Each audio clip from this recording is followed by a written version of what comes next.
What's up, YouTube? It's Todd Horst here with Tasty Tracker, and I have another small account challenge update. I'm in training this week, so I haven't gotten around to doing the 50% summary, but I will do that hopefully either this weekend or early next week. But anyway, since I did my last video that I showed the opening of shop, I've closed Amazon. That was a $103 profit after commissions for a 35% overall ROI. And then today I closed DocuSign. Both Amazon and DocuSign were automatic closings based on my closing order that I put at the time of entry. So today I got into SEDGE and Amazon. These are both very, very common positions for me, and you'll see now that I made the mistake of shop and did two $5 wides. I'm going to continue doing that to sort of maximize my return, limit the number of positions so I can stay a little bit more focused on my core tickers and strategies. In other words, if I were to do $1 wide or just one contract of a $5 wide, I would have to have 20 positions on, and upping the contracts or widening the spreads further helps me to stay focused on a narrow set of tickers, which is beneficial in many ways. You get very intimate with these tickers and comfortable with their movement, especially if you believe in those companies. Whereas if you're trying to just look for the next hot thing, that typically works when you're buying calls and puts, but when you're selling spreads like this and it's got to behave for a week or two or three or maybe longer, you need to be comfortable with what you're putting your position in, whereas like a day trade or a short swing trade where you're buying calls and puts, since you're trying to get in and out so quickly, it doesn't necessarily matter if you're jumping around to a million different stocks. Those are just my opinions. So anyway, open up SEDGE. That is two contracts, $5 wides, and I open up to Amazon, $10 wide. I think that's the first $10 wide on this account.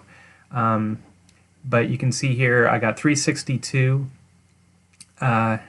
for the two SEDGE contracts, and I got 383 for the Amazon contract. So if we jump on over to the Tastyworks, we can see here that I'm hovering around 55. It'll drop down to 54 and occasionally up to 55, 50, somewhere in that range. But been hovering around this range for a bit now.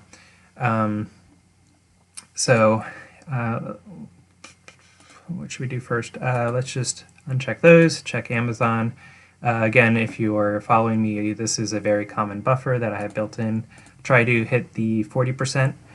With SEDGE, you can see there's this leg, and that's because I still have the positions on for September here, in addition to the two contracts for October. But for September, we can see we're already at about 40%. So in the next couple days, especially if we have a leg up here in SEDGE, I expect that one to close. Today's a good down day in SEDGE, so it's a great time to enter. And Amazon, yeah, Amazon's up 1.5%, but obviously they're always a good company in my opinion. So let's go over to the chart for SEDGE. From my perspective, SEDGE has a good support here around 215-ish, and it's been consolidating here for a couple days. It previously acted as resistance, and now that we've made it over that, it's been acting as a good support. So that could mean that it continues to do so.